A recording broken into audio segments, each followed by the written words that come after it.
Bonjour professeur. Les chiffres descendent et s'approchent des seuils sous lesquels les mesures seront levées.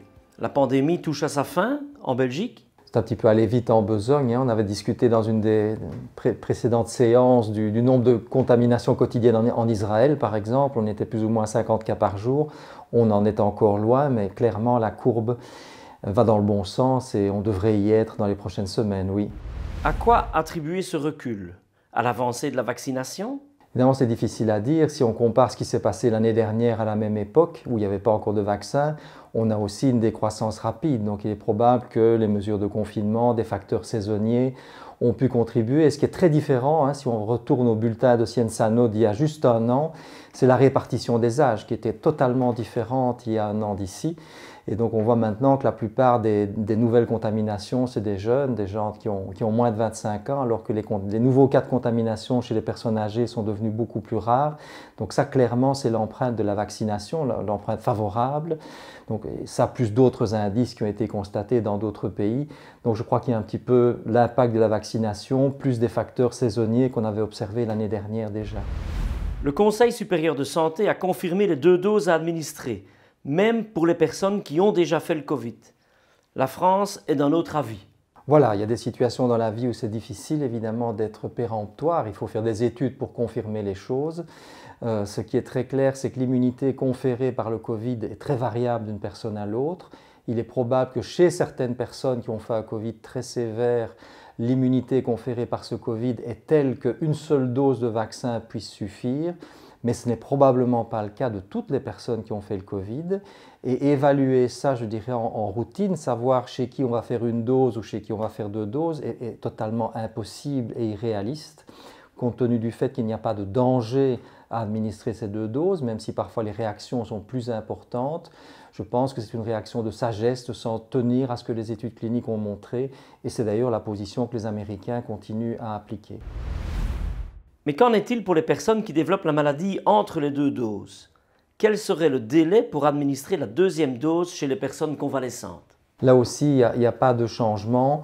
Tout dépend un petit peu du côté symptomatique de cette infection. Il va de soi que quelqu'un qui est sévèrement malade, avec de la fièvre, aux soins intensifs, etc., c'est clairement pas un bon moment, si cette hospitalisation dure, de lui faire sa 2e dose. Si c'est une infection qui est peu symptomatique, si la personne a totalement récupéré, il n'y a pas de raison scientifique, je dirais, pour modifier le schéma de vaccination. La 2e dose peut être administrée beaucoup plus tard? Tout dépend de ce qu'on entend par beaucoup. En vaccinologie, en général, il vaut toujours mieux retarder quelque peu une dose plutôt que de la faire trop vite, parce qu'on bénéficie ainsi des effets de la première dose, notamment sur la génération de cellules mémoire, etc.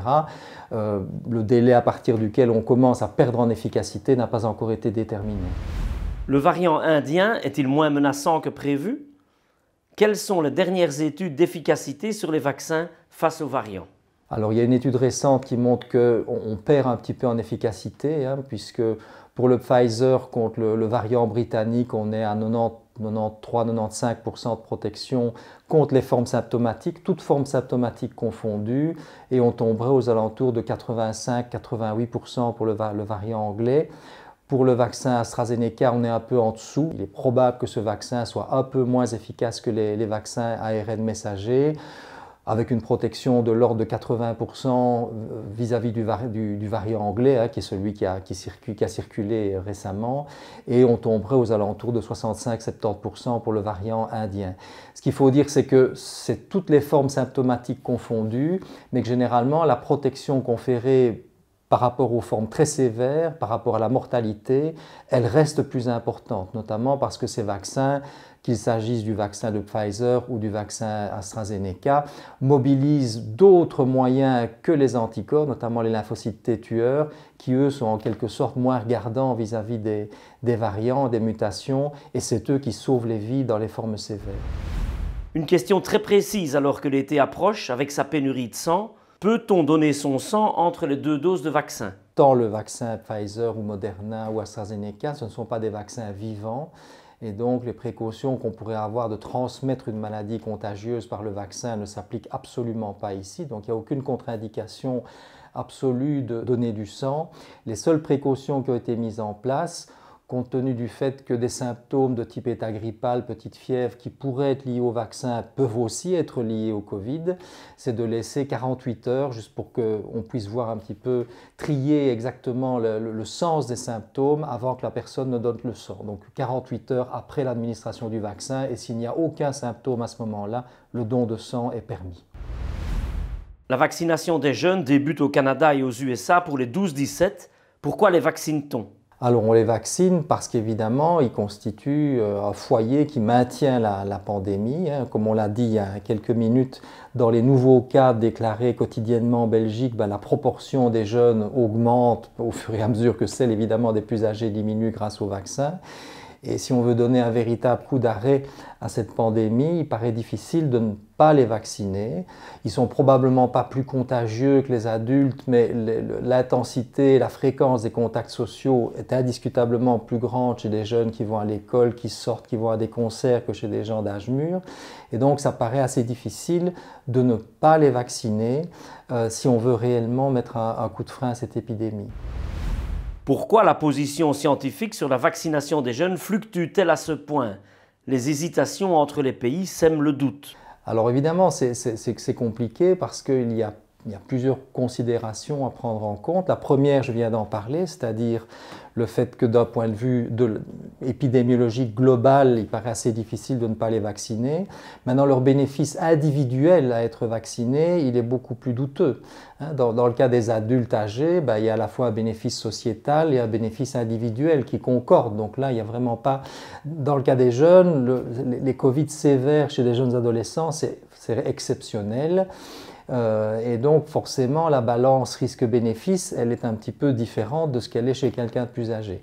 Maintenant, on a des études solides avec les vaccins Pfizer et Moderna chez les 12-18 ans qui montrent que la réactogénicité, le risque d'effets secondaires n'est certainement pas plus important que chez les personnes âgées et il n'y a pas de risque.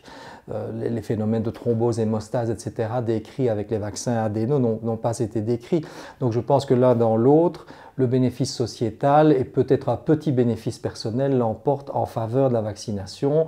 N'oublions pas aussi toutes ces fermetures d'écoles, fermetures de classes qui ont considérablement eu un impact sur la santé psychologique, l'éducation de ces élèves et probablement que les vaccins sont un moyen de s'en prémunir pour la prochaine rentrée. Le vaccin est la seule manière de retrouver la vie d'avant, aussi pour les jeunes? Probablement la seule, c'est peut-être aller un peu vite en besogne, le reste des mesures et d'application, mais c'est un moyen essentiel et incontournable, je le pense.